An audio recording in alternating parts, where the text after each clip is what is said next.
Mari kita berdoa. Bapa di dalam surga, berkatilah jam selanjutnya. Berkatilah setiap orang yang datang ke sini dengan memikirkan dan merenungkan cinta Tuhan. Kiranya Tuhan bekerja di tengah kami dan bawa kami masuk ke dalam kebenaran yang kami akan merenungkan, kami akan dengar. Berkati kami. Nyatakanlah kemuliaan dan penyertaan Tuhan di tengah kami.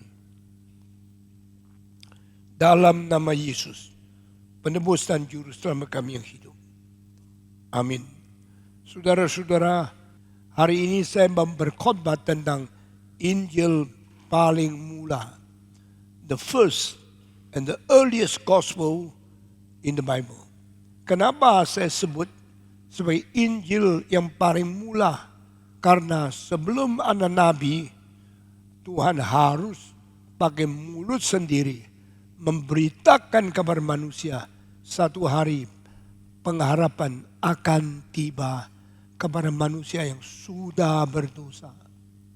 Apakah arti di Injil? Injil berarti kabar yang baik. Apakah arti kabar yang baik? Berarti orang berdosa tidak usah kecewa.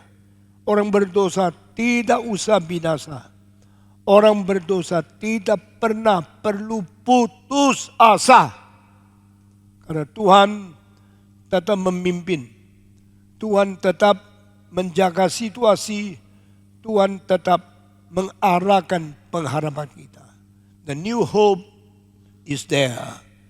The project of the future optimistically God is guiding human being.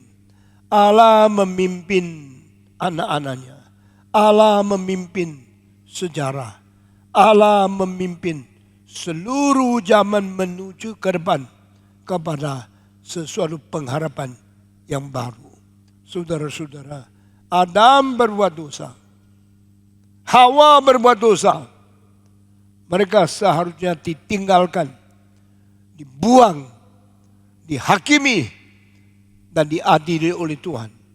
Tapi Alkitab menulis, begitu Adam berbuat dosa, begitu Hawa jatuh di dalam dosa, Tuhan langsung panggil mereka dan memberikan pengharapan kepada mereka. Pengharapan yang diberikan oleh Tuhan adalah berjanji ada peperangan yang akan dimenangkan oleh Yesus Kristus untuk menjadikan juru selamat, penebusan sebagai harapan depan di dalam zaman-zaman yang akan datang. Di dalam seluruh sejarah hanya agama Kristen, hanya gereja dari Tuhan yang menyimpan rahasia ini. Paulus berkata, kami mengerti rahasia dari zaman.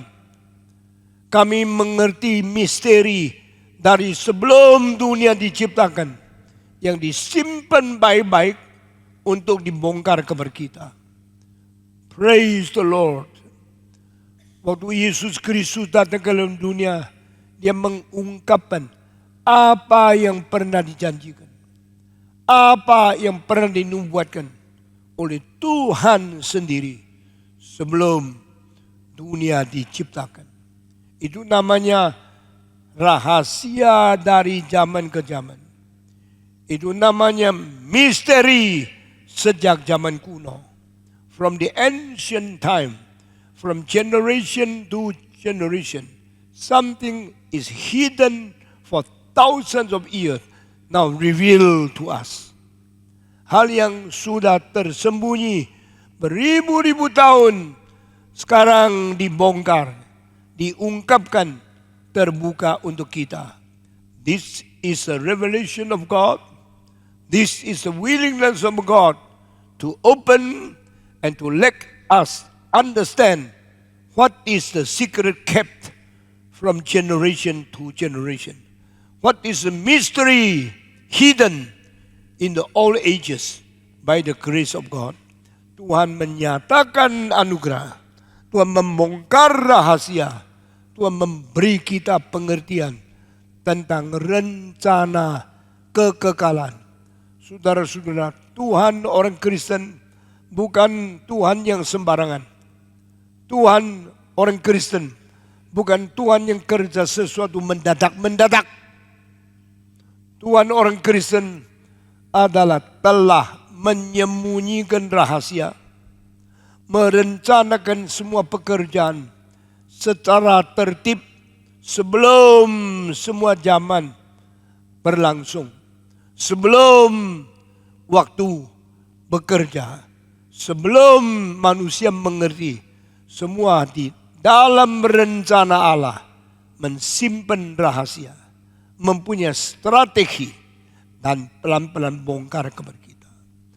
Waktu manusia mengerti kebenaran rahasia dari Tuhan, Alkitab mengatakan di situ Tuhan mengwahyukan secara gradual. Apa artinya mengwahyukan secara gradual? Apa artinya progress revelation? Pada Allah menyatakan pelan dengan pelan, tahap demi tahap, makin lama makin jelas. Progressive revelation adalah istilah teologi yang dimengerti oleh orang Kristen waktu kita mempelajari kitab suci. Allah tidak sekaligus menyatakan semua rahasia kepada kita. Allah membongkar rahasianya sedikit demi sedikit, perlahan-perlahan, akhirnya seluruhnya terungkap. Itulah bijaksananya Tuhan Allah. God gradually, slowly, step by step, and finally He progressively give us all the revelation, all the secret, all the mystery hidden in the ages, kept by the wisdom of God and manifested to us in the final time. Di dalam zaman akhir, Tuhan membongkar seluruh rahasia. Baru kita mengetahui, memang Tuhan yang ajaib menyimpan semua misteri ini di dalam zaman ke zaman. Sampai Dia pelan-pelan membongkar dan baru kita mengerti. Tuhan bekerja demikian tertib, Tuhan melayani demikian berstrategi, demikian rahasia, dan akhirnya terbongkar semua. Waktu Yesus datang ke dunia, itu adalah secara terakhir Allah mengungkapkan seluruh rahasia Injil. Yesus datang memulai zaman akhir. Yesus datang menggenapi semua wahyu. Yesus datang mengungkapkan semua rencana tersembunyi di dalam zaman ke zaman. Kita bersyukur kepada Tuhan. Meskipun dari zaman ke zaman disembunyi-sembunyikan, tapi pada zaman pertama kali Adam Hawa jatuh dalam dosa, Tuhan langsung memberitahu. Ada nubuat, ada rahasia, ada strategi, ada rencana untuk hari depan yang mengandung kabar baik untuk manusia. Apakah yang disebut kabar baik untuk manusia? Manusia tidak usah pesimis. Manusia tidak usah negatif. Manusia harus percaya hari depan cerah adanya. Manusia harus sadar hari depan penuh pengharapan adanya. Karena Tuhan telah menyimpan rahasia, memberikan berita yang baik kepada manusia. He is going to expose the good news to men. He is going to give you the new hope. Manusia mendapatkan sesuatu pengharapan yang baru. Bukan jeremus di dalam dosa. Bukan tenggelam di dalam tanpa pengharapan. Meskipun manusia berlawan, Adam dan Hawa menjadi musuh Tuhan Allah. Allah makan, jangan makan buah yang terlarang itu. Setan berkata, makan, jangan takut Tuhan. Jangan ditipu oleh Tuhan. Padahal yang menipu bukan Tuhan. Yang nipu adalah setan. Adam dikelabui, Adam dibutakan oleh iblis. Mereka langsung mengambil buah itu. Makan, kelihatannya sementara matanya celik menjadi lebih besar. Matanya lebih cantik. Tetapi setelah matanya dibuka, mereka baru melihat dirinya telanjang. Baru lihat, cilakalah, Tuhan sudah tidak lagi menyertai. Setiap kali tipu muslihat dari setan, bukan membawa kita lebih dekat kepada Tuhan, membawa kita lebih jauh dari Tuhan. Setiap kali tipu muslihat dari setan sudah diberikan kepada kita, kita dibikin seperti lebih pintar, lebih menikmati, tetapi akhirnya we lost our spiritual beauty, we lost our spiritual blessing. Kehilanglah keindahan rohani, kehilangan daripada berkat rohani. Lalu kita tertinggal oleh iblis menjadi orang yang sendiri. Tidak tahu hari depan bagaimana. Saudara-saudara, tidak ada agama seperti Alkitab. Setelah manusia berbuat dosa pertama kali melawan Tuhan, menjauhkan Tuhan, Tuhan berkata, Adam, sekarang muncul di depanku. Adam, di manakah engkau? Adam berkata, aku sedang berjalan di dalam Taman Eden. Waktu aku mendengar suaramu, langsung aku merasa takut, maka aku menyembunyikan diri. Mengapa manusia harus takut sama Tuhan? Apakah Tuhan menciptakan manusia untuk jauh dari Dia? Tuhan menciptakan manusia supaya manusia takut kepada Tuhan. Itu bukan kehendak asli. Itu bukan rencana asli. Karena Allah menciptakan manusia supaya manusia boleh mendekati Dia, boleh menikmati Dia, boleh mengerti Dia, boleh merasakan intim hubungan dengan Tuhan. Tetapi Adam berkata, waktu aku berjalan di dalam Taman Eden, begitu dengar suaramu, aku langsung menjadi takut. Mengapa takut? Kecuali engkau sudah bersalah kepada Tuhan. Mengapa engkau takut? Karena engkau sudah bersalah dan berdosa kepada Tuhan. Sehingga penghakiman Tuhan menjadi ancaman baru. Penghakiman Tuhan menjadi perceraian yang baru. Sehingga engkau tidak bisa berintim, tidak bisa bersekutu dengan Tuhan Allah lagi. Why are you fearing me? Why you are afraid of me? Don't you know I created you to be intimate with me, to fellowship together with me. Why are you afraid? Manusia takut karena manusia sudah berdosa, sudah bersalah. Manusia sudah menyesal, sudah jauh dari Tuhan. Maka manusia takut Tuhan. Tuhan berkata, Adam keluar. Sekarang saya minta engkau berdiri di depanku. Kenapa engkau telanjang? Siapa yang kasih tahu engkau telanjang? Who told you you are naked? Who told you you are nude? Siapa yang bikin engkau rasa engkau telanjang? Aku membungkus hidupmu dengan kemuliaan. Aku menyertai engkau dengan keintiman. Sekarang engkau kehilangan kemuliaan. Engkau melihat badanmu yang tidak ada pakaian. Engkau malu.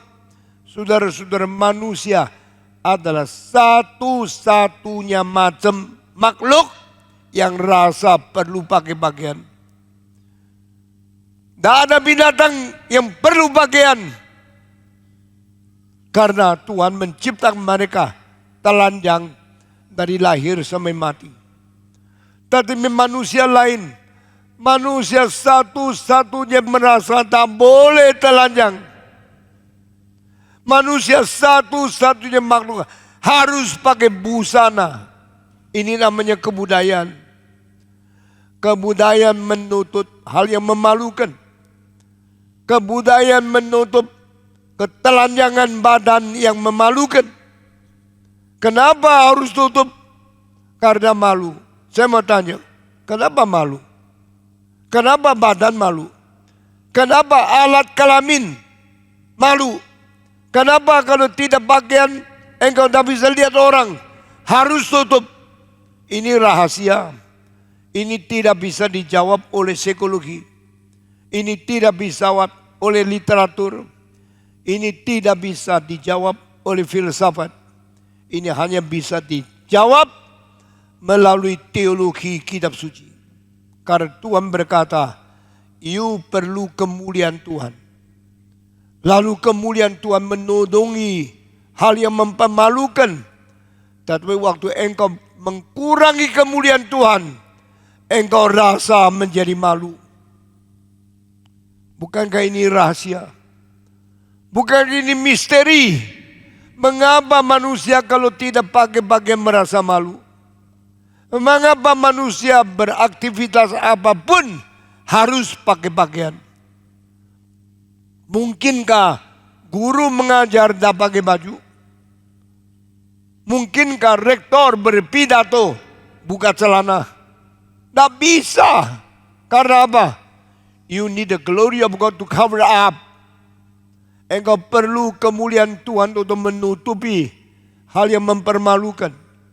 Kenapa hal yang mempermalukan?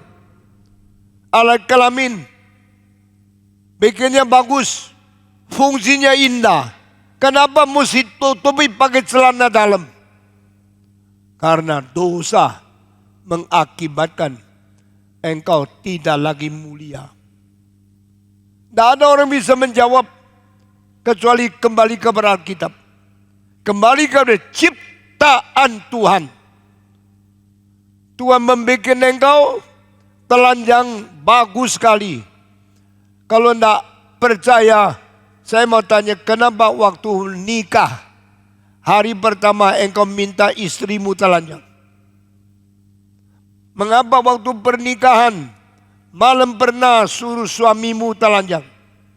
Karena engkau mau nikmati keindahan. Tuhan menciptakan manusia lebih indah dari apapun. Tidak ada badan lebih indah daripada badan laki-laki. Yang begitu jantan, yang begitu kuat, dan begitu mengharukan hati manusia. Tidak ada orang lebih cantik dari badan perempuan yang begitu halus, yang begitu mengiurkan, yang begitu menarik perhatian laki-laki. Laki-laki dicipta dengan sangat-sangat indah. Wanita dicipta dengan sangat-sangat cantik. Inilah kemuliaan Tuhan. Tuhan menciptakan manusia dengan indah, dengan cantik, dengan artistik, dengan begitu bagus. Tetapi kenapa badan manusia begitu bagus harus ditutup dengan pintu? Karena Tuhan memberikan kemuliaan, engkau berdosa mengurangi kemuliaan. When you make sure the glory of God, when the glory of God is far, far from you, your naked body become very, very sinful, very, very disappointing. Maka kita melihat sendiri telanjang, kita malu. Kita melihat istri kita telanjang, kita malu. Kita harus tutup busana, tutup kain, supaya tidak dipermalukan oleh orang lain. Kenapa ada perasaan dipermalukan? Karena Tuhan mencipta bukan secara itu. Tuhan setelah menciptakan tubuh yang begitu cantik, Tuhan bungkus kita dengan kemuliaan. Dosa diperbuat. kemuliaan dikurangi. Karena kita semua berbuat dosa dan mengkurangi kemuliaan Allah, maka kita perlu ditebus. Waktu Adam disuruh keluar, come unto me. Dan Adam datang telanjang. Dia pakai daun, tutup alat kelaminnya. Dia pakai rusakkan lingkungan untuk selesaikan kesulitan kebudayaan. Tuhan berkata, now I give you new clothes. Aku memberikan baju kepadamu. Bajunya itu adalah kain yang dibikin dari kulit binatang. Apa artinya? Berarti kambing harus mati. Domba, lembu harus mati. Dikulitin. Lalu menjadi pakaian menutup tubuh dari Adam dan Hawa. Ini sudah mengandung ada kematian yang lain untuk menyelesaikan dosa yang kau perbuat. You commit a sin, but others should die for you. Saya tidak ngerti ya, Alkitab begitu dalam, tapi mengungkapkan kebenaran begitu jelas. Yang berdosa saya, yang mati bukan saya. Yang berdosa saya yang mati domba.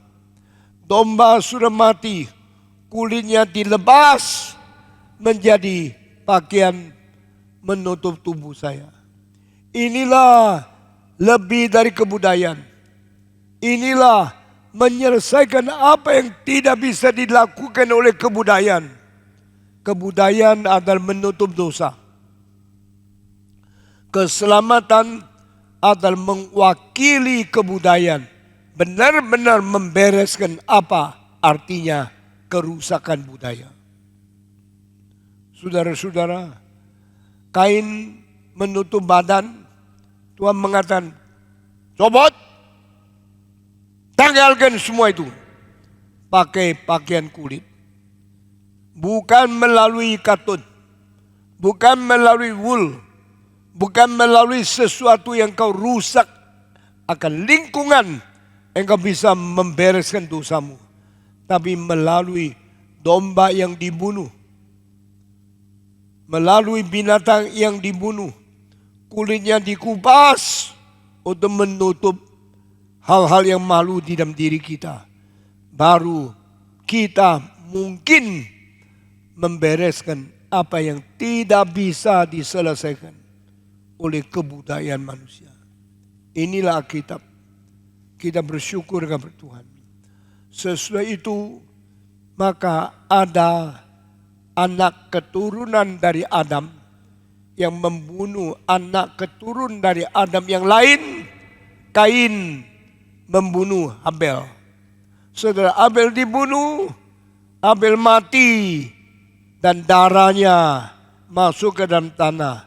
Berseru kepada Tuhan, ya Allah, lihatlah saudaraku telah membunuh aku. Tuhan berkata, Kain, di manakah saudaramu? Siapa bilang saya yang harus menjaga adikku? Tuhan berkata, apa yang kau kerjakan? Kau telah membunuh saudaramu. Darah adikmu bersuara dari dalam bumi menyeru ke telingaku. Berkata, kau telah mengalirkan darah adikmu. Kau telah membunuh sesama saudaramu. Saudara-saudara, Tuhan melihat manusia berdosa, Dia bukan menghakimi, Dia memberikan pengharapan. Setelah Adam Hawa petik buah, setelah Adam Hawa makan buah itu, mereka sudah telanjang, meninggalkan Tuhan. Tuhan berkata, saya kasih tahu sama kamu. Satu hari anak perempuan akan datang berperang dengan anak ular. Keturunan wanita akan memusuhi keturunan ular. Mengapa hal ini dicatat sebelum ada nabi yang bernubuat. Mengapa kalimat ini berada di Kejadian sebelum nabi-nabi diutus ke dunia? Tuhan sendiri berkata, Tuhan sendiri bernubuat karena nabi-nabi belum lahir, nabi-nabi belum dipanggil. Tuhan sendiri menjanjikan, I will solve the problem of your committing sin. Engkau sudah berbuat dosa, engkau sudah bersalah, engkau sudah melawan saya akan bereskan soal yang sulit ini. Saya akan membuat kemenangan, menolong engkau, hai Adam. Bagaimana bisa menyelesaikan kesulitan engkau bermusuh dengan aku? Bagaimana saya bisa membereskan setan yang mengganggu dan menggoda engkau berdosa? Saya akan kirim seorang melawan iblis. Injil pertama bukan di Injil Matius, Injil Markus, Injil Lukas, atau Injil Yohanes. Injil pertama di dalam Kejadian pasal 3, yaitu janji ada anak perempuan yang datang melawan anak ular. Siapakah anak perempuan? Yesus Kristus. Siapakah anak ular? Orang-orang yang bekerja dengan setan untuk menjadi musuh gereja. Tuhan berkata, the son of a woman will crush the head of the son of the serpent. Anak perempuan akan meremukkan kepala keturunan ular. Dan keturunan ular akan merumukkan tumit dari anak perempuan. Di sini satu proklamasi mengenai peperangan antara Injil dan setan sudah ditetapkan. Sehingga orang Kristen baru tahu Injil berarti peperangan. Injil berarti permusuhan antara setan dan Kristus. Antara Kristus dan setan. Janganlah menerima kekristenan tanpa peperangan. Jangan menerima Injil yang hanya dongeng enak-enak. Kalau percaya Tuhan dapat kaya. Kalau percaya Tuhan dapat lancar. Kalau percaya Tuhan dapat sukses. Tidak. Alkitab berkata percaya Tuhan berarti engkau libatkan diri dalam peperangan rohani. Karena Yesus datang bukan memberikan jalan yang lancar, memberikan uang yang banyak, memberikan hari depan yang kaya. Alkitab berkata Yesus datang untuk berperang dengan iblis, untuk mewakili engkau bertempur dengan kejahatan dan membawa engkau menuju kepada pengharapan, keselamatan, penebusan di atas kayu salib. Saudara, inilah penginjilan yang pertama. Penginjilan pertama bukan di Perjanjian Baru. Penginjilan pertama dinubuatkan di dalam Kejadian pasal 3. Tuhan berkata, anak perempuan akan memusuhi ular, dan ular akan memusuhi anak perempuan. Siapa ular? Setan. Siapa anak perempuan? Kristus. Jangan bilang waktu Natal baru kita mengerti Injil. Dari pertama-tama begitu Adam berdosa, langsung Tuhan menyatakan Injil. Saudara-saudara, mari kita meneliti Alkitab. Dari permulaan sampai akhir. Tidak pernah tidak ada peperangan. There's nothing, never conscious, never mentioned about the spiritual warfare. Peperangan rohani harus ada. Dari pertama-tama Adam berdosa, Tuhan nubuat ada peperangan antara setan dan anak perempuan. Siapakah anak perempuan? Anak dari seorang wanita yang tidak menikah. Siapa wanita yang tidak nikah? Adalah seorang perawan yang belum pernah disentuh oleh laki-laki. Tidak ada hubungan seks. Dia tidak pernah tidur sama suami. Tapi anak perempuan yang masih muda akan melahirkan anak. Itulah benih perempuan. Saudara-saudara, mari kita mengerti apa artinya benih perempuan. Yaitu dari seorang wanita yang tidak pernah nikah akan hamil. Engkau bilang, bagaimana mungkin tidak nikah hamil? Itu namanya mujizat, misteri terbesar. Di mana anak Allah akan menjadi anak manusia. Alkitab berkata dua nama anak Allah. Nama kedua, anak manusia. Anak Allah ini juga akan menjadi anak manusia. Yaitu dari surga turun ke dunia. Dari Allah menjadi manusia. Dia dari Allah yang kekal menjadi manusia yang berdaging dan berdarah sementara. Yesus pernah menjadi tubuh. Yesus pernah bersalut dengan daging dan darah. Yesus pernah menjadi anak manusia. Sebelum menjadi anak manusia, Yesus adalah anak Allah. Anak Allah menjadi anak manusia. Semua ikut saya. 1, 2, 3. Mengapa anak Allah menjadi anak manusia? Hari ini saya berkata ke saudara, yang disebut anak manusia, tadinya anak Allah. Yang tadinya anak Allah, akhirnya menjadi anak manusia. Ini namanya inkarnasi. Ini namanya Noel. Ini namanya Natal. Ini namanya Kristus lahir di palungan. Di dalam waktu menjelang Natal, banyak orang ikut Natal di sini sana, tapi tidak tahu apa yang sebabnya dia ikut. Saya kira di dalam bulan 12, di GPK, di arena, di gereja-gereja, banyak orang merayakan Natal, Natal, Natal, Natal. Mungkin engkau ikut 10 kali Natal, yang sesungguhnya engkau mengerti tentang apa makna Natal. Apa arti Natal? Mengapa harus ada Natal? Mungkin engkau harus dengar baik-baik khotbah di Gereja Reform Injil Indonesia.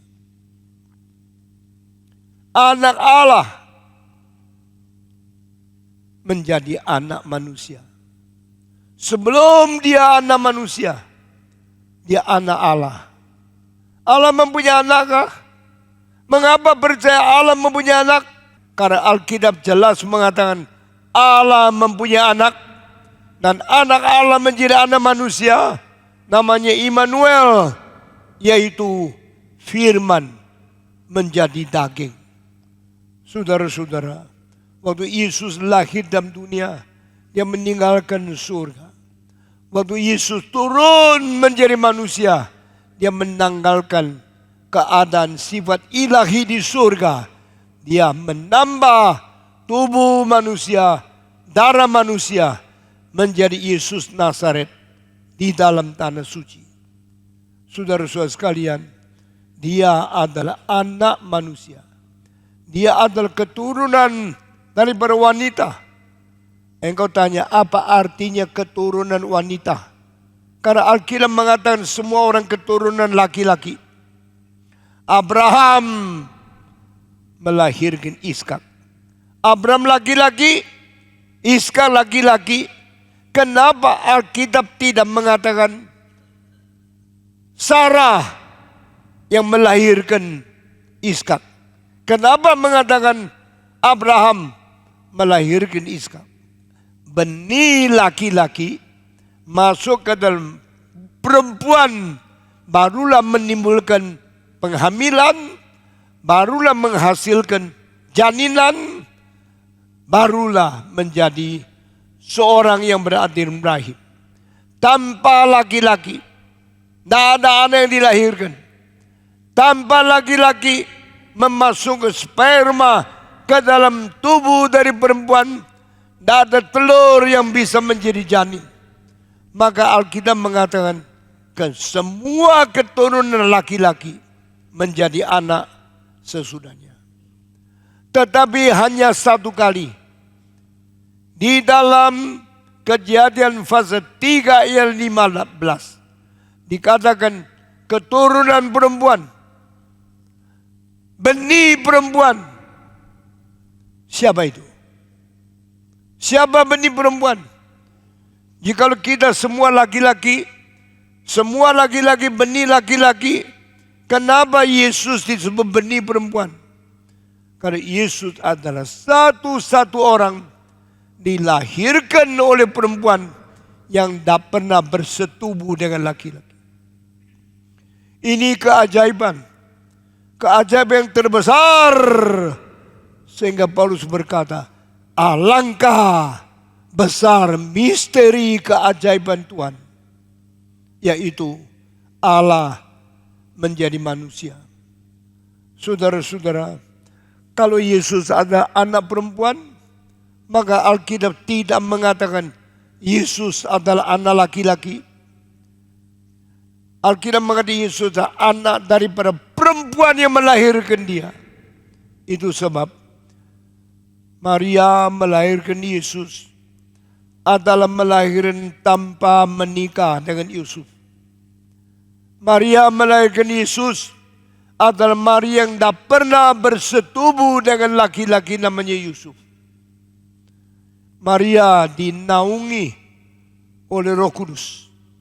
Allah pribadi ketiga menaungi seorang anak perempuan namanya Maria, lalu melahirkan anak laki-laki yang akhirnya menjadi kelahiran anak pribadi kedua, jelma menjadi manusia, disebut sebagai nama Yesus. Saudara-saudara, kita bersyukur kepada Tuhan. Dengan cara inilah kita melihat Allah mengasihi di dunia, sehingga dikaruniakan anak yang tunggal itu, supaya barang siapa yang percaya kepada dia, jangan melainkan beroleh hidup yang kekal. Yesus menjadi anak manusia. Dia turun dari tempat sebagai Allah, berubah menjadi manusia, dan dia menjadi juru selamat. Dia mati bagi kita. Dia Tuhan yang sungguh-sungguh berdaging dan berdarah, berbagian di dalam keadaan manusia untuk perang dengan setan yang adalah benih ular. Benih manusia dari perempuan, benih ular yang adalah setan, berperang membuat sesuatu permusuhan dari segala zaman. Jikalau Yesus tidak berdaging dan berdarah, Yesus tidak mungkin mati. Jikalau Yesus tidak mati, tidak mungkin perang. Dan Allah mengatakan kalimat ini di dalam Kejadian. Wanita benihnya perang dengan benih ular. Benih wanita akan menghancurkan kepala ular itu. Berarti kemenangan ini harus ada. Sehingga peperangan antara rohani di dalam setan dan Kristus tidak mungkin ditiadakan. Jikalau tidak ada peperangan antara Yesus, anak perempuan, dengan benih ular di atas kayu salib, tidak ada keselamatan. Kita bersyukur. Itulah sebabnya Allah datang menjadi manusia.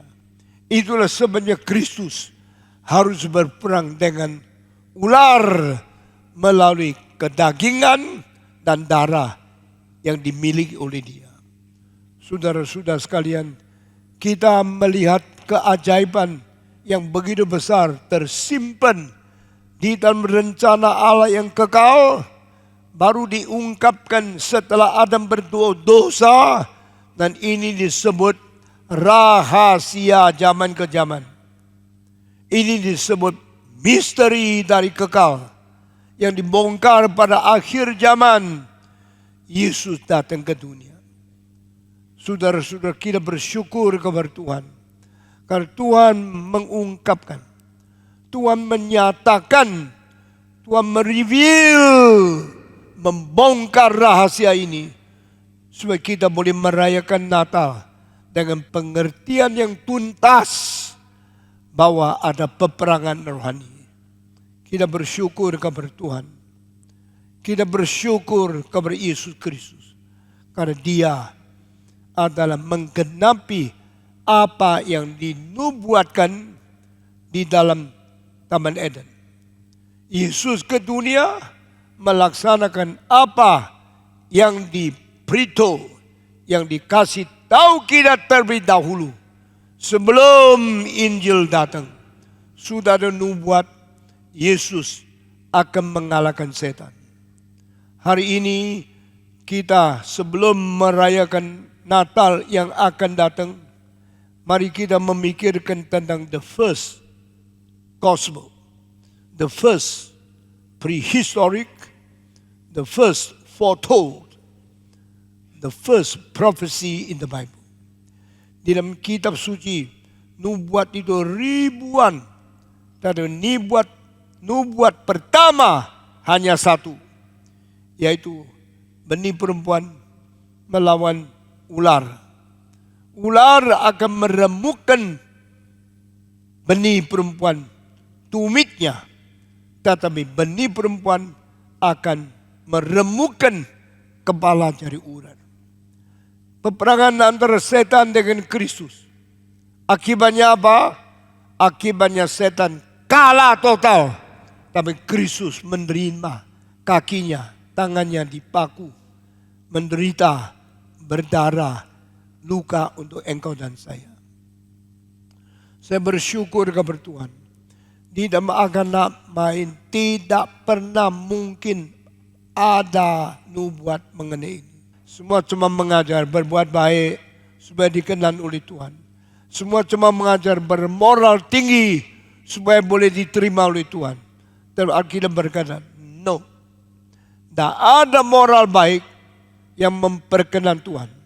Tidak ada manusia yang berbuat baik yang diterima oleh Tuhan.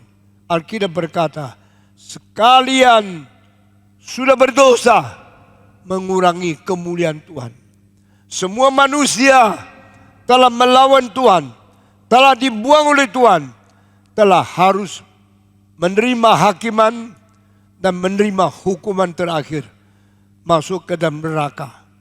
Tetapi puji Tuhan, manusia yang harus binasa melalui nubuat, yaitu the first prophecy, Injil pertama. Melalui nubuat pertama, Tuhan berkata, anak perempuan mengalahkan setan.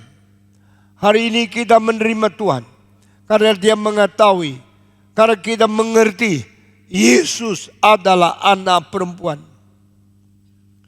Kenapa Yesus bukan anak laki? Karena Maria tidak pernah bersetubuh, berhubungan dengan laki siapapun. Maka yang dilahirkan oleh Maria itu hanya disebut anak perempuan. Benih perempuan, bukan benih laki-laki. Benih perempuan akan meremukkan kepala ular.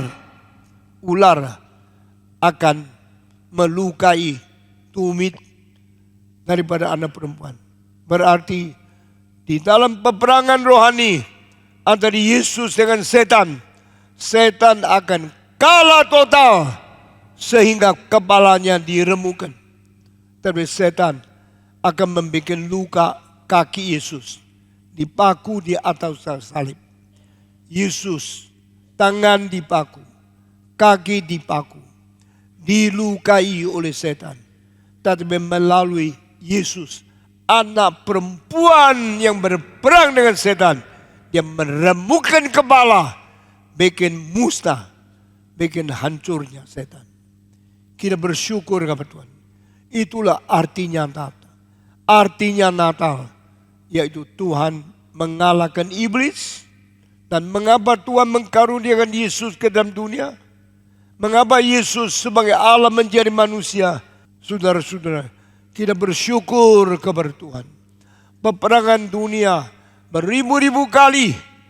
Peperangan dunia tak pernah henti-henti. Tahun abad ke-14, abad ke-20, 20 dari abad 1914 sampai 1918. Peperangan dunia mulai dari Serbia yang itu seorang putra kaisarnya dibom mati, mengakibatkan peperangan Eropa meledak menjadi peperangan dunia pertama yang mati kira-kira 7 sampai 8 juta manusia di Eropa. Sesudah itu mereka bikin perdamaian di kota Paris tahun 1919. Toward the eternal peace, let there be no war, no any more war in Europe. We should be peace. We should enjoy peaceful life. Mari manusia hidup damai, jangan perang. Eropa harus damai selama-lamanya. Lalu di dalam 20 tahun, 1918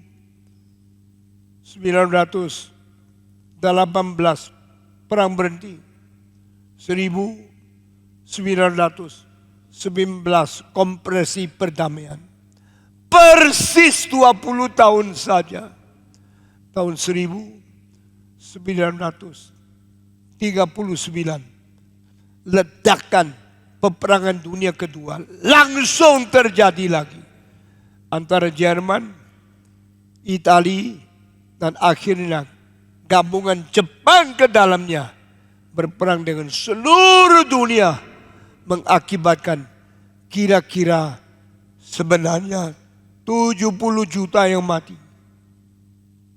Kalau peperangan dunia 7,5 juta, peperangan ke dunia adalah kedua 70 juta.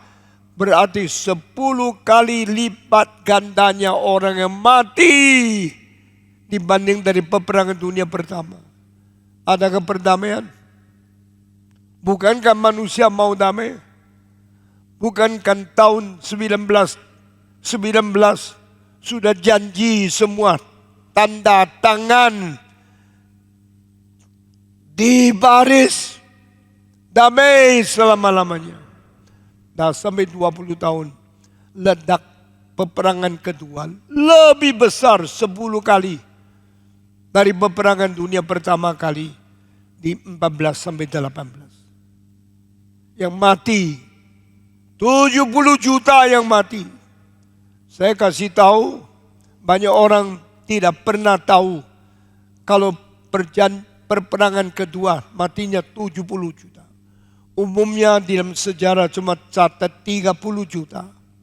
Tapi waktu saya sampai di Rusia, saya sampai di Ukraina, saya pergi di Minsk, saya ikut khotbah di Belarusia, saya dapat kabar sebenarnya peperangan dunia bukan hanya 35 juta, tetapi hampir 70 juta yang mati. Saya kaget, saya tanya, where does it come from another 35 million? Mengapa sejarah catat 35 yang juta yang mati, tetapi orang-orang di Ukraina bilang 70 juta yang mati? Mereka menjawab, ada 35 juta yang mati tidak dicatat dalam sejarah. Saya tanya mereka, 30 juta, 5 juta yang mati di mana lagi? Mereka menjawab, bahwa waktu Rusia perang sama Inggris, sama Perancis, sama Eropa, Waktu itu negara Soviet di Dagestan, dari Uzbekistan, dari Azerbaijan, dari daerah-daerah Rusia, mereka berperang dengan Rusia, tidak berperang dengan Jerman, tidak berperang dengan Inggris. Sehingga ada 35 juta yang mati tidak dicatat. Saya baru tahu peperangan banyak penipuan, peperangan banyak yang dikelabui. Sehingga yang kita baca dari surat kabar, yang kita dengar dari statistik melalui TV, semua angka yang palsu, semua angka penipuan yang manusia tidak tahu sesungguhnya. Saudara-saudara, sama seperti tahun-tahun terakhir ini di Ukraina, Rusia gempur Ukraina, yang mati berapa? Tak ada orang bisa jelas menghitungnya. Karena penipuan terlalu banyak.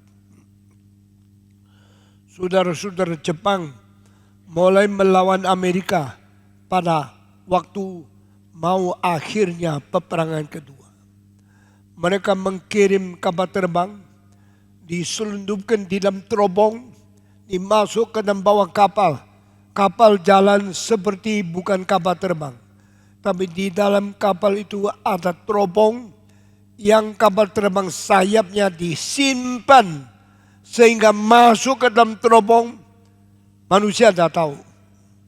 Sampai di Hawaii, terowong keluarkan, kapal terbang mengeluarkan sayap, baru mungkin membom Honolulu. Kalau kapal terbang Jepang dari Tokyo terbang ke Honolulu, pasti tidak cukup minyaknya. Mereka tengah jalan di Laut Pasifik akan tenggelam karena minyaknya habis. Tapi mereka simpan di terowong, masuk ke dalam bawah kapal, kirim sampai di Honolulu.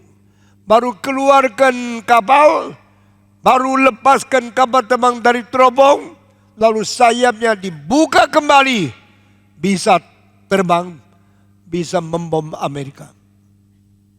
Waktu peperangan Jepang melanda ke Amerika, orang Amerika tekniknya belum setinggi itu. Mereka tidak tahu Jepang sudah begitu canggih, sudah begitu hebat mempersiapkan peperangan.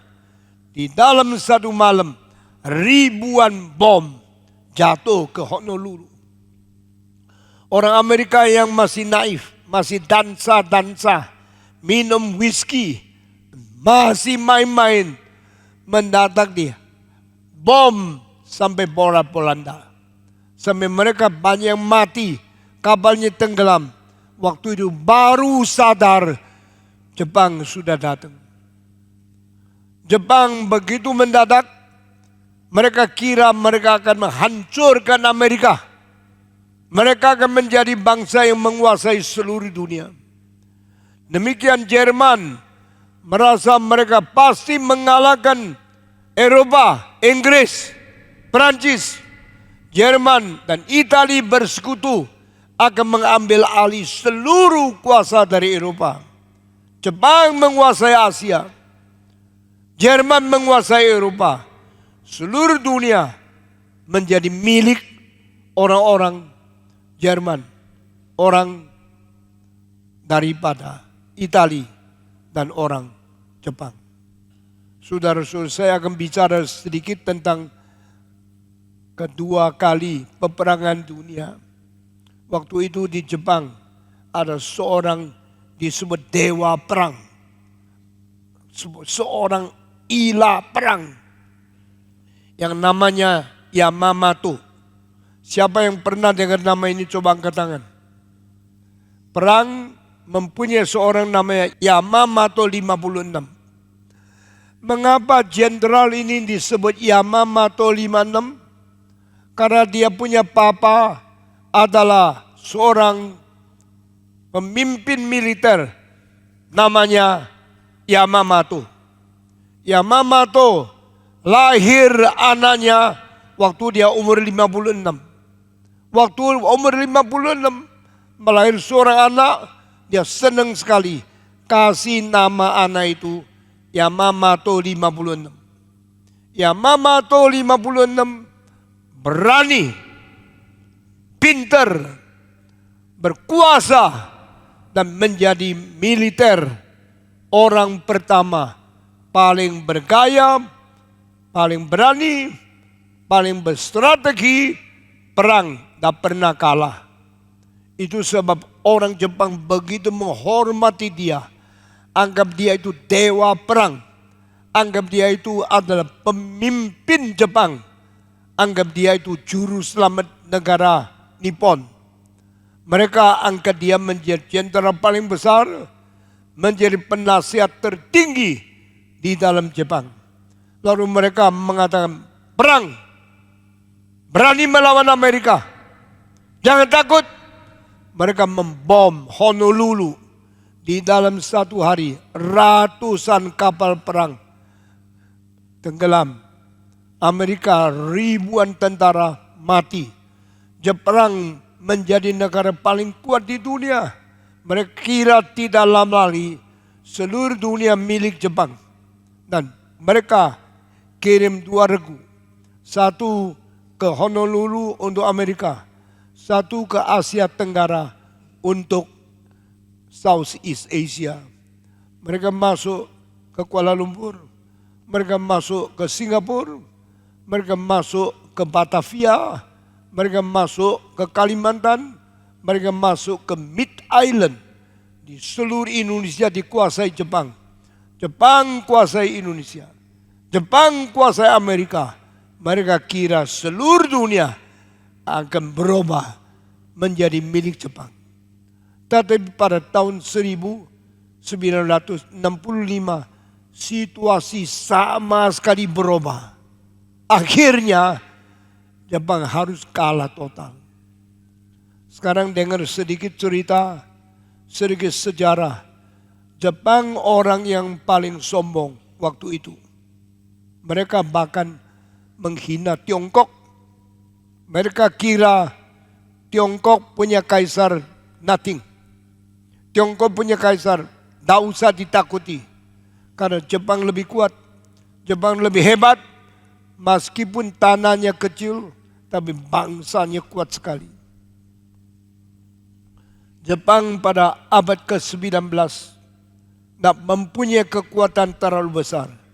Tapi abad ke-20, tahun ke-5, 1905, 5 tahun, Jepang coba mengalahkan Rusia. Di dalam 2 bulan Rusia hancur. Kenapa? Kapal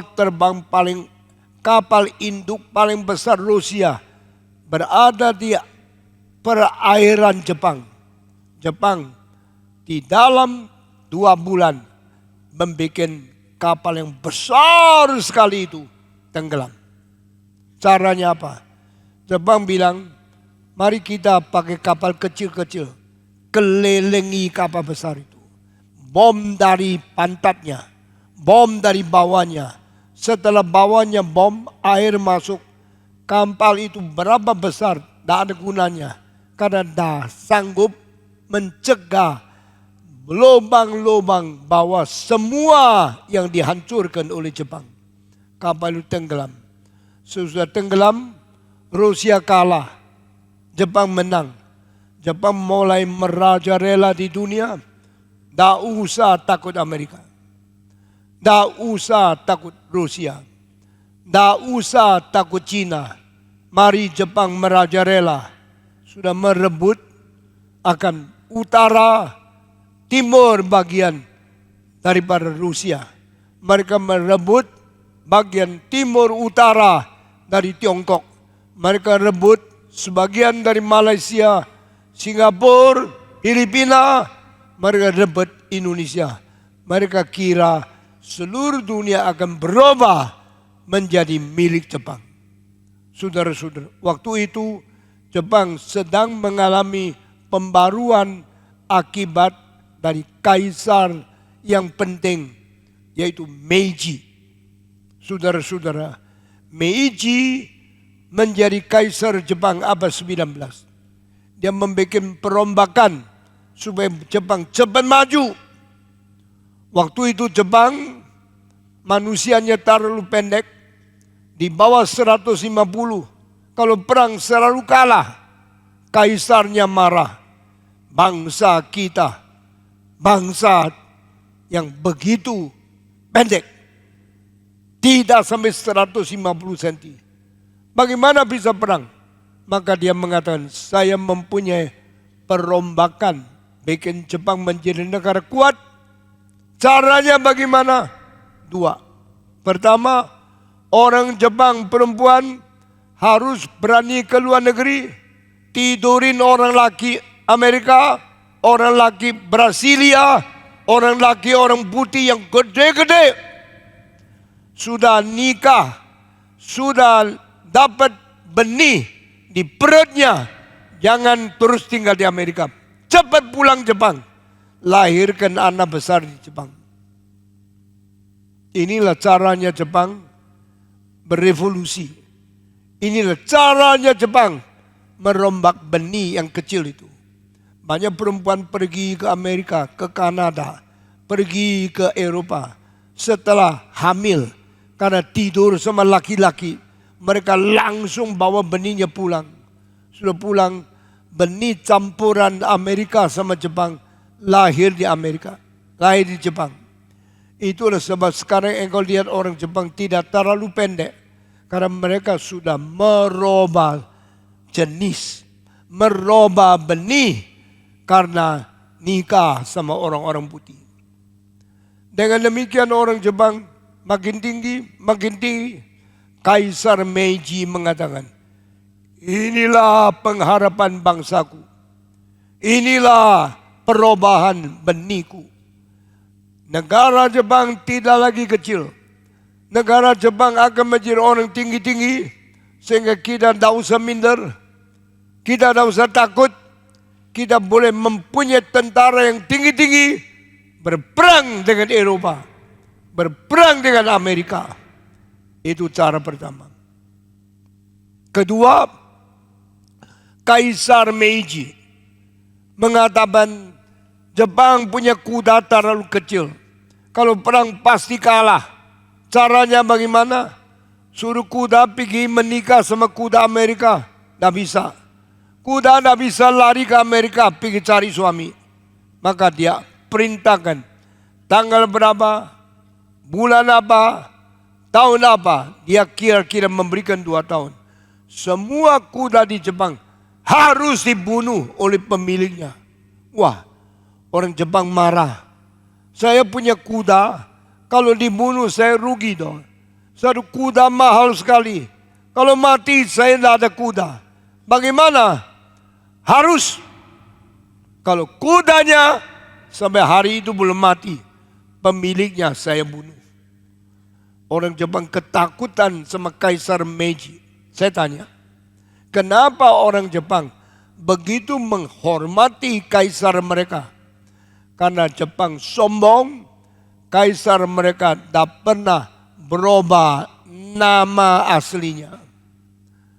Dinasti Shah di Cina setelah 500-600 tahun dihancurkan oleh dinasti Shang. Dinasti Shang setelah 500 tahun dihancurkan oleh dinasti Zhou. Berarti orang Tionghoa dia punya marga yang menjadi kaisar bisa robah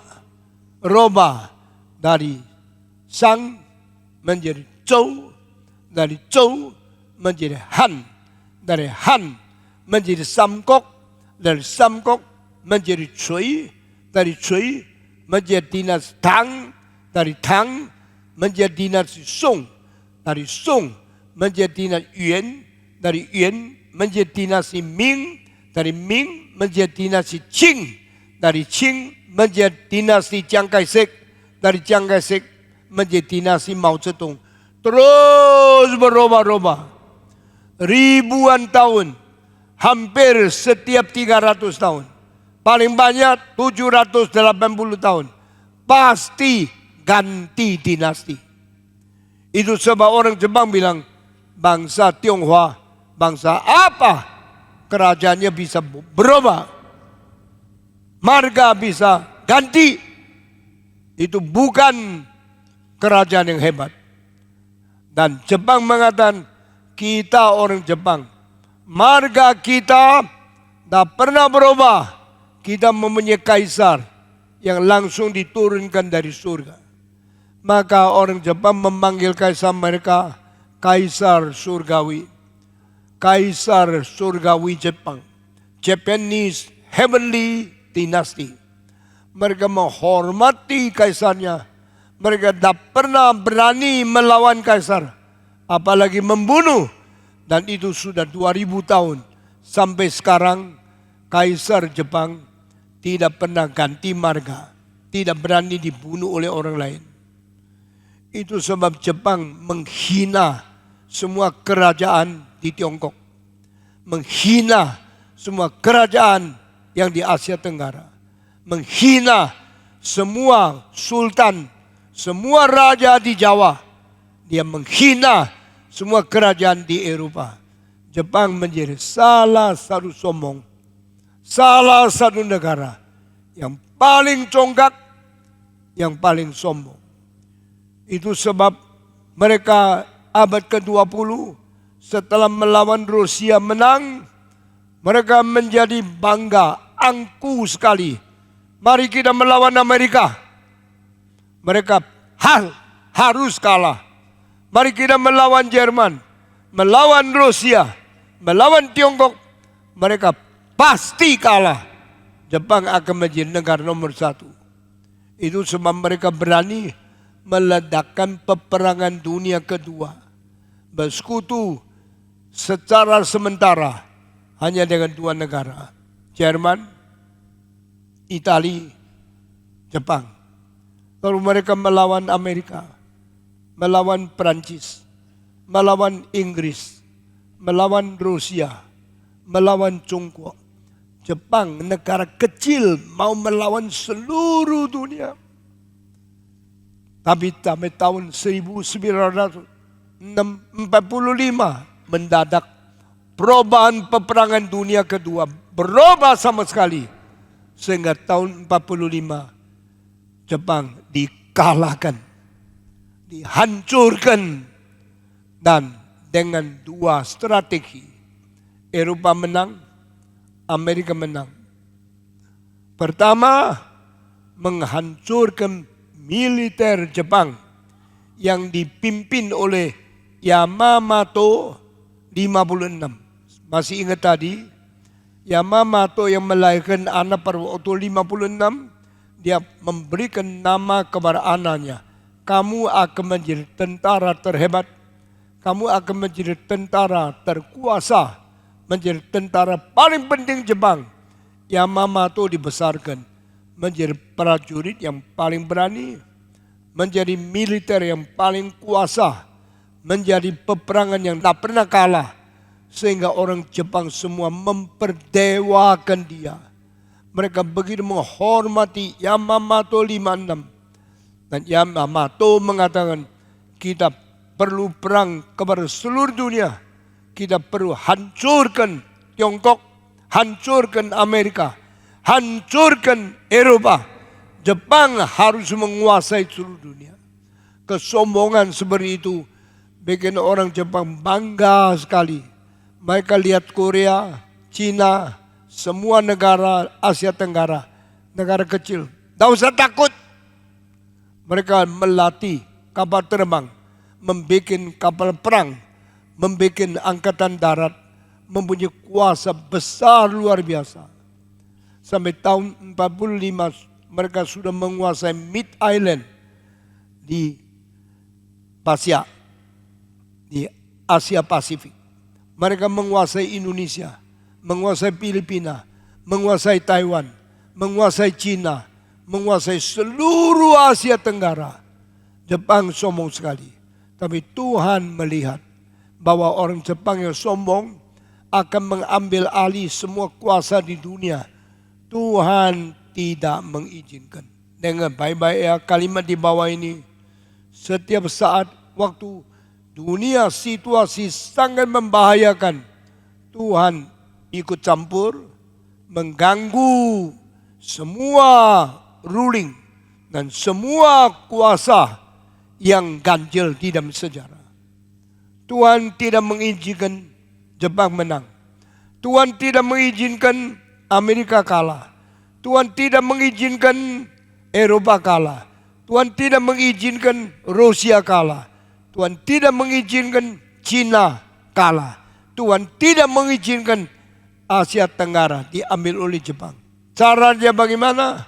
Pertama, bikin Amerika cepat-cepat mempunyai bom atom. Bom atom tidak mungkin terjadi di Amerika. Karena yang mengerti rahasia bikin bom atom semua dia di Jerman. Orang-orang paling penting termasuk Oppenheimer, termasuk Albert Einstein, semua di Eropa. Tidak ada yang di Amerika. Kalau begini bagaimana Amerika bisa menang? Inilah cara Tuhan merubah situasi sejarah. Sehingga di dalam tidak sampai 2 tahun, perubahan itu begitu drastis. Orang-orang Amerika yang ada sebenarnya di Jerman tidak mau hidup di Jerman karena mereka tidak puas dengan Hitler. Mereka tidak puas dengan sekutu Hitler, Mussolini yang ada di Italia. Mereka akhirnya pikir pindah ke Amerika. Wah, heran ya. Kalau Jerman yang bisa bikin bom atom itu cuma orang Yahudi, cuma orang pintar, namanya Einstein, namanya Oppenheimer. Mereka mengambil keputusan tinggalkan Jerman.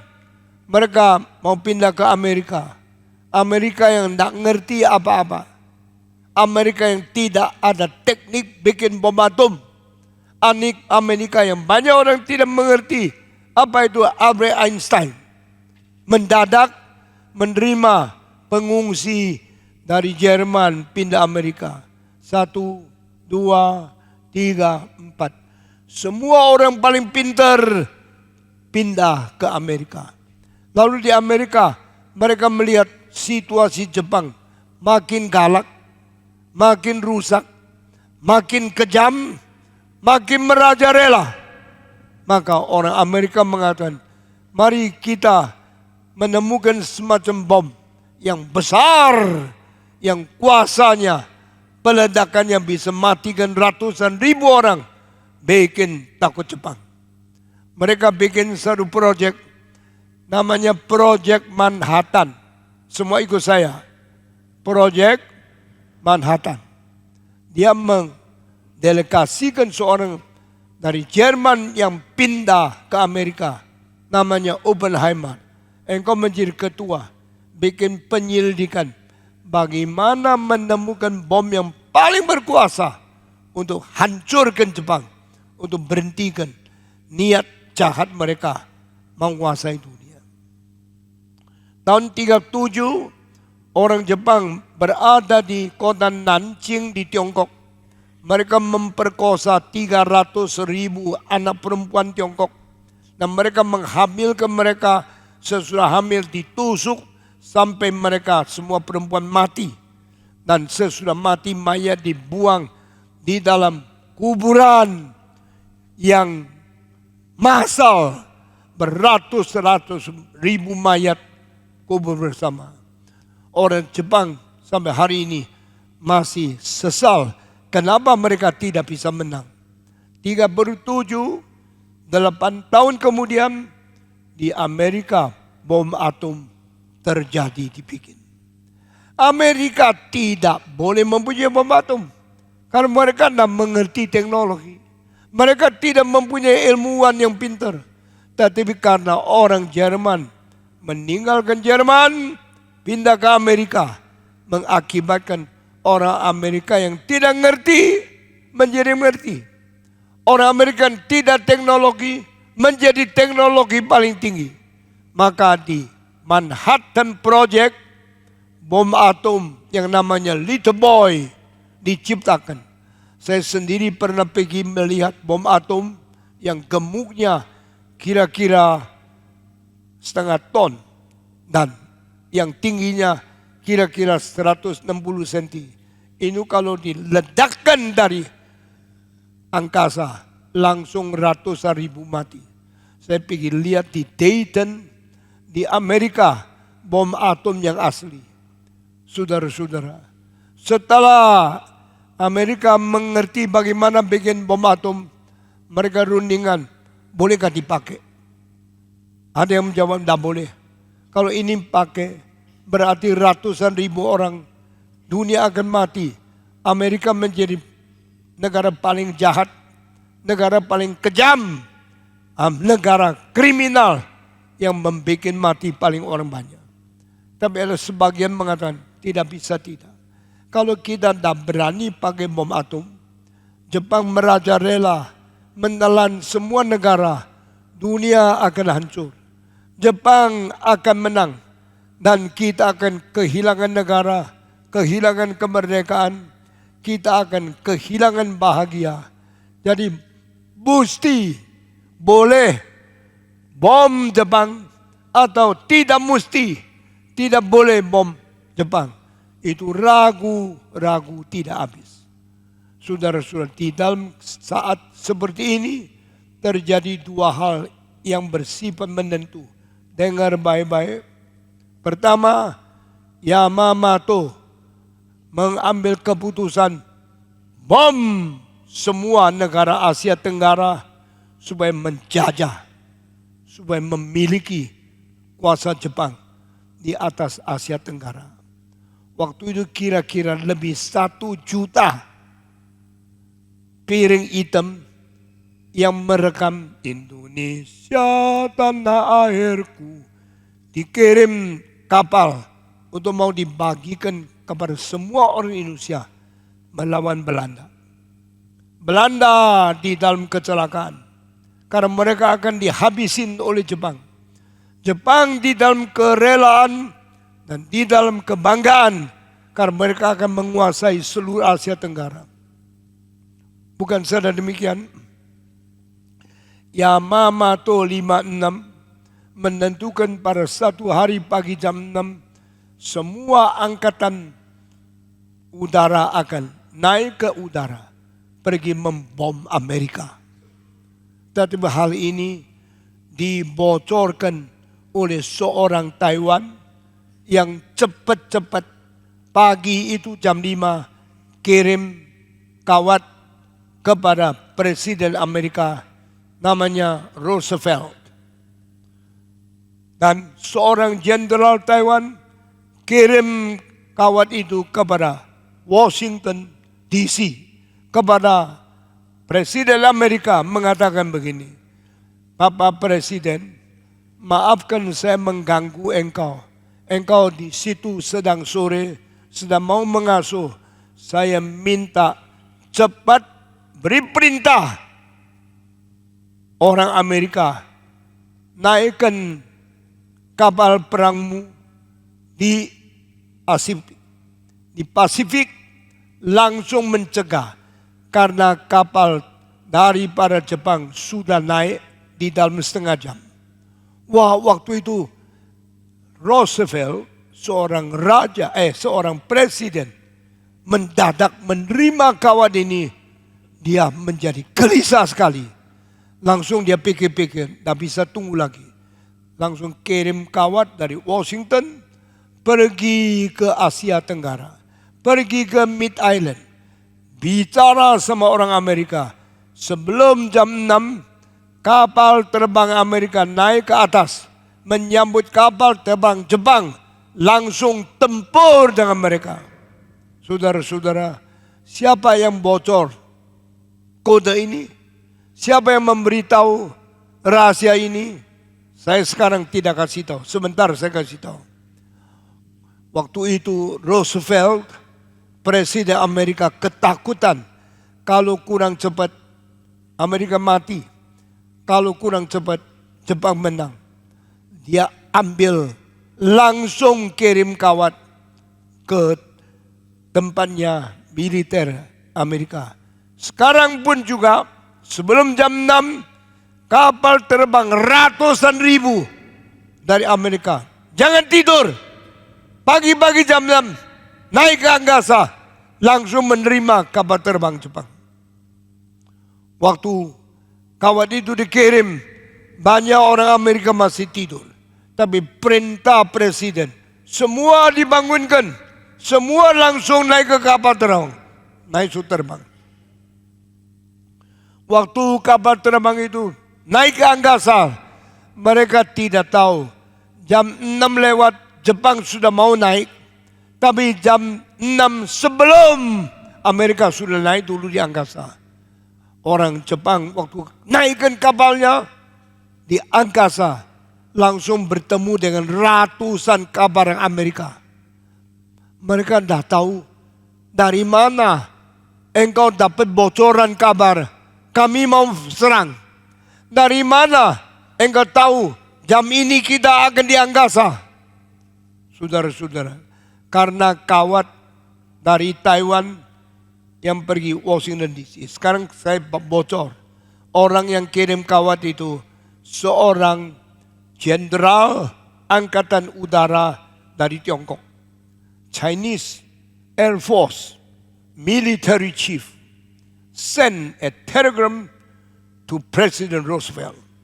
Maka Roosevelt akhirnya beritahu sama orang Amerika, ini kali kita dapat rahasia, kita dapat berita bahwa Jepang akan menyerbu semua karena bocoran rahasia dari seorang yang dekode orang Tionghoa yang menolong Amerika.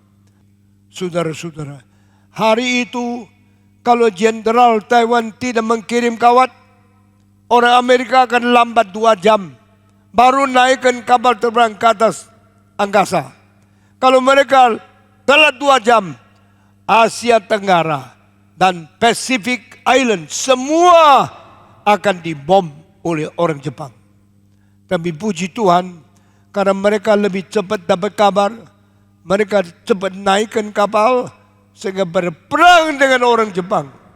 Akhirnya hal yang paling penting, kapal terbang yang dinaiki oleh Yamamoto 56 pertama-tama naik ketemu dengan kapal terbang Amerika yang serang dengan senjata senapan kepada dia. Saat itu Yamamoto masih pakai seat belt, gagah sekali bersiap perang dengan orang Asia. Kena satu peluru masuk langsung ke jantungnya. Saat itu juga jantungnya bocor, darahnya mencerot keluar seluruh badan, dan dia naik kapal terbang dengan seat belt, mati di atas tempat duduknya dia dengan seat belt masih ada di situ. Kapal itu turun. Akhirnya waktu sampai di tanah dilihat Yamamoto sudah mati.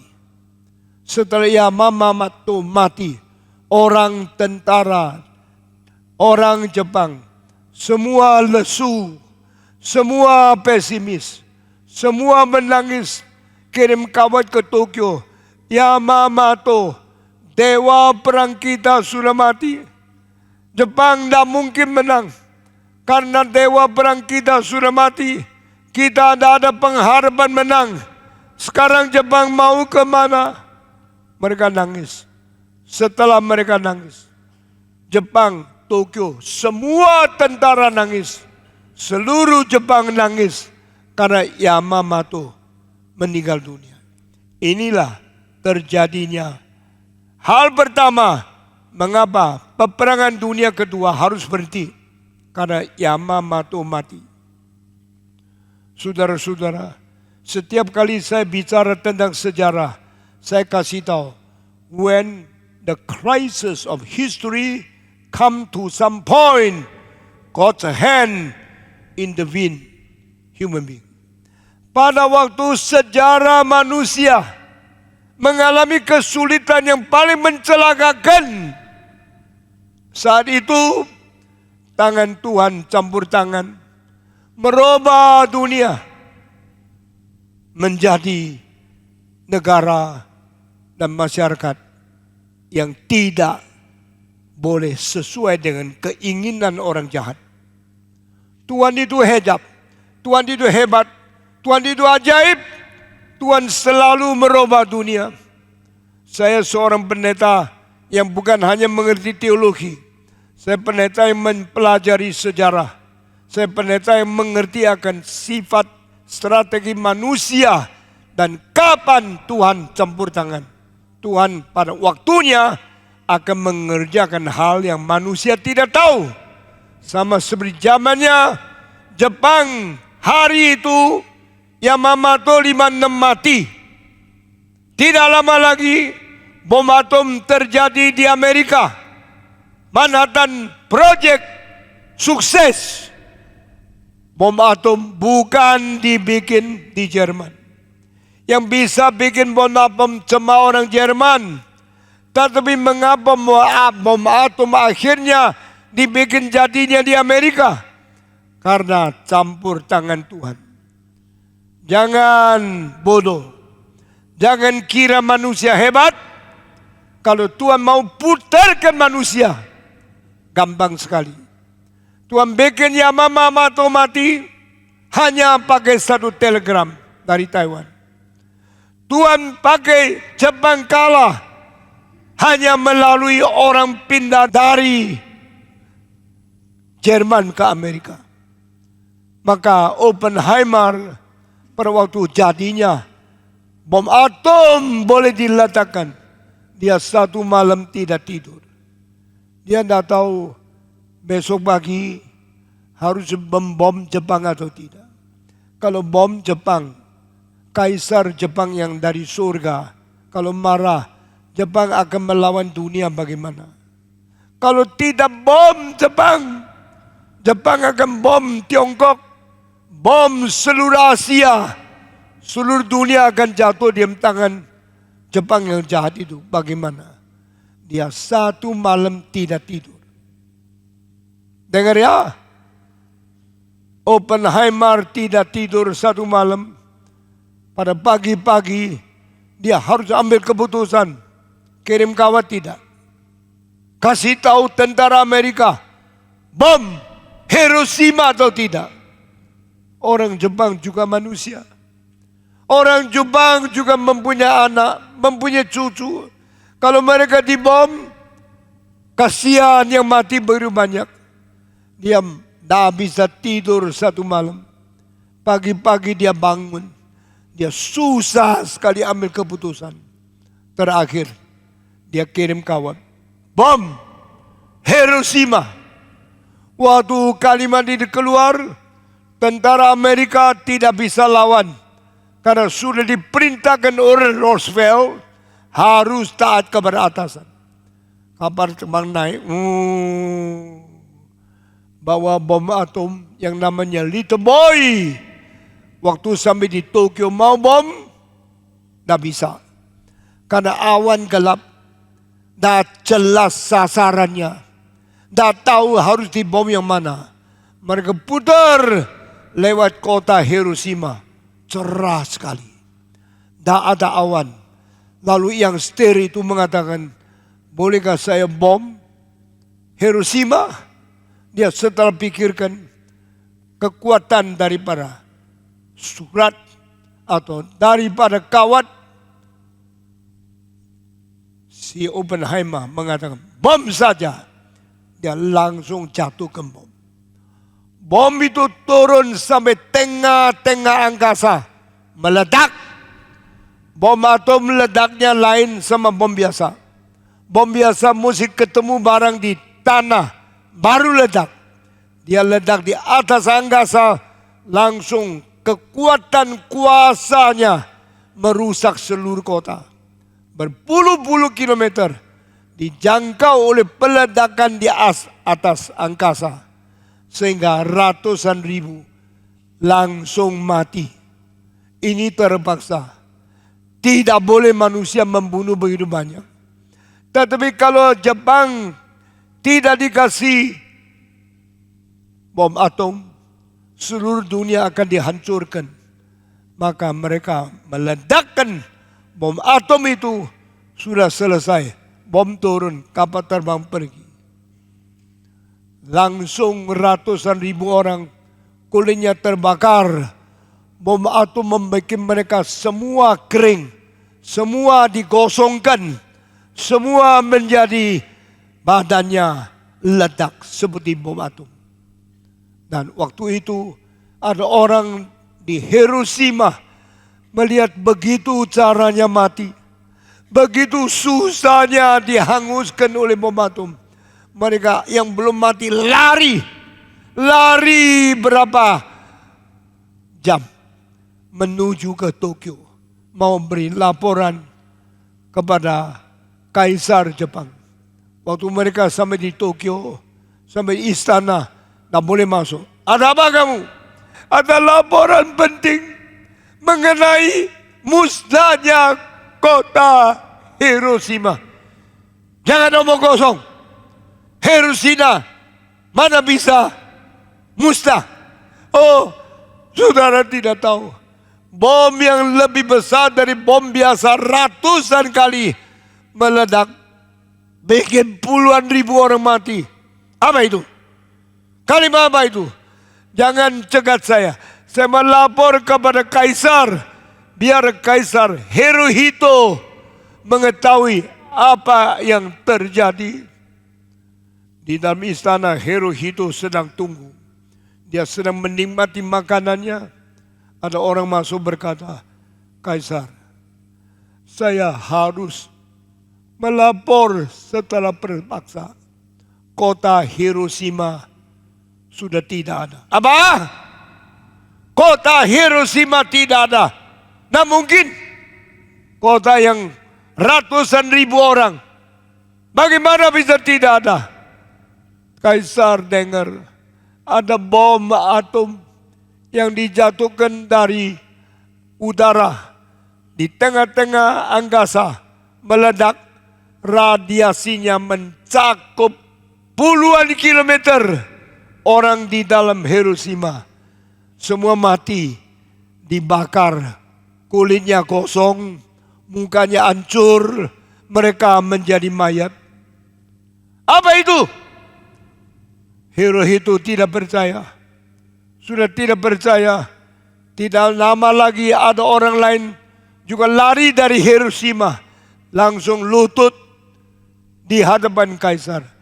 Saya memberitahu dengan sesungguhnya, benar-benar Hiroshima sudah hancur. Raja dengar satu, dengar dua, dia masih tidak percaya. Dia pergi tidur, besok pagi ada kelompok ketiga datang. Hiroshima sudah hancur. Dia mulai goncang.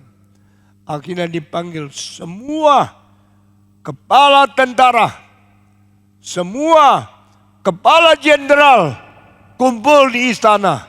Dan mereka berkata, Raja, kami minta jangan menyerah. Perang terus sampai Jepang menang. Hirohito mengatakan, saya akan pikir lagi baik-baik. Mendadak Jenderal MacArthur dari Amerika melontarkan siaran. Hirohito, saya jenderal tertinggi daripada negara sekutu, mewakili Amerika, menyerukan engkau menyerah. Biarpun engkau kaisar surgawi, biarpun engkau tertinggi di Jepang, engkau sekarang harus tahu, Jepang di ambang pintu binasa. Kalau engkau tidak menyerah, bom akan turun ke Tokyo, turun ke Osaka, akan turunkan semua kota paling besar, Nagoya, semua kota paling penting di Jepang, Kobe, semua akan dihancurkan. Barulah Hirohito mulai gemeter. Dia memikir-pikir, lalu dia berkata, Jenderal-jenderal, saya akan mikir baik-baik, harus menyerah atau tidak, besok kembali ke sini, saya kira jawaban. Jenderal-jenderal begitu menghormati kaisar. Mereka semua pulang tidur. Hari esok kumpul lagi, mereka tunggu Hirohito keluar dari kantornya ketemu jenderal. Duduk. Hari ini saya ambil keputusan. Menurut you bagaimana? Jangan menyerah, jangan menyerah. Semua sudah bicara, minta kaisarnya tidak menyerah. Tapi kaisar mengatakan, saya sekarang menjawab. Mereka semua gemetar tunggu. Tunggu kaisar jawab, mau tidak menyerah. Kaisar berdiri, dari hati nurani, saya harus kasih tahu, Hiroshima sudah tidak ada. Ratusan ribu orang Jepang sudah jadi mayat, seluruh badan sudah terbakar hangus. Mereka sudah menyusut karena apinya terlalu besar. Saya sudah diseru oleh Jenderal MacArthur, Hirohito serahlah. Hirohito kalau tidak menyerah, seluruh Jepang akan masuk neraka. Jadi bagaimana kaisar? Kaisar mau menyerah tidak? Dengar kalimat bawah ini. Hirohito mengatakan, maafkan saya sebagai kaisar Jepang. Saya mengumumkan Jepang menyerah. Semua nangis. Semua tidak sangka kaisar mereka akhirnya menyerah. Sesudah itu mereka semua keluar, tinggalkan istana. Jenderal paling besar sampai di rumahnya, tidak mengatakan satu kalimat sama nyonya, tidak bicara sama anak, tidak pesan kalimat apa sama bawahnya. Dia pergi ke luar pintu rumahnya, ambil pisau yang tajam, tusuk dari kanan, tarik sampai kiri. Perutnya pecah masih atas bawah. Darahnya mengalir semua. Dia bunuh diri karena kaisar menyerah.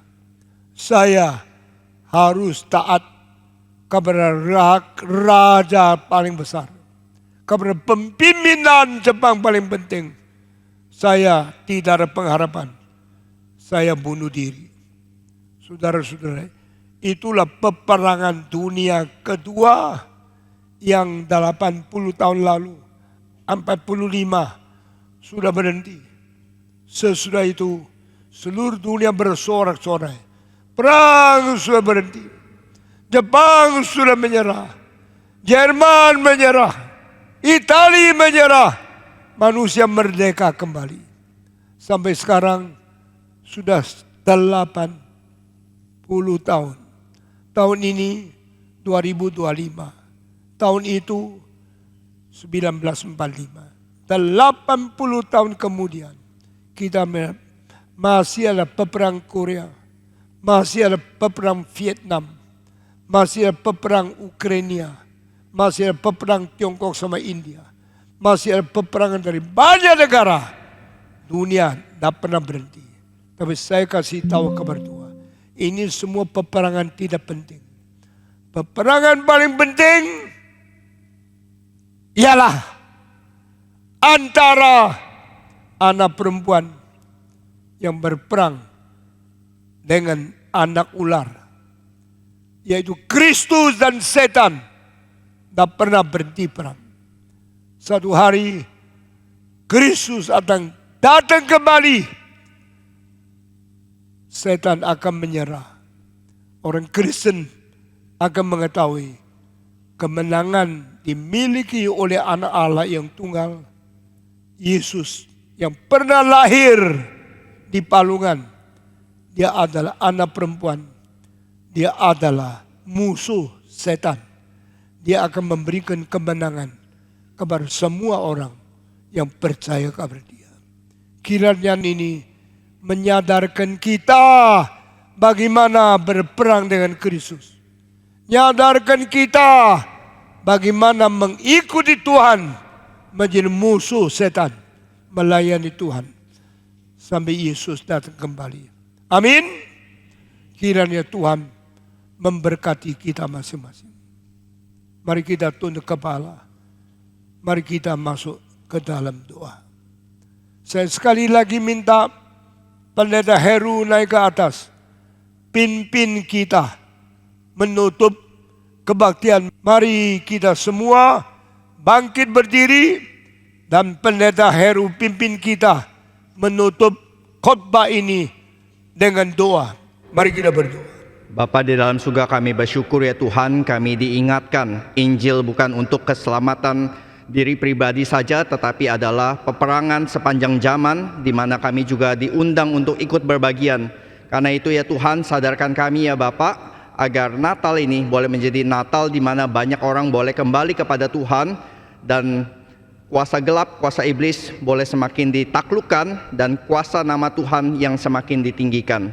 Tuhan yang memakai berita firman Tuhan di berbagai kota boleh menjadi berita yang membawa kemenangan bagi kerajaan Tuhan. Terima kasih ya Bapa, di dalam nama Tuhan Yesus kami berdoa dan bersyukur. Amin. Amin.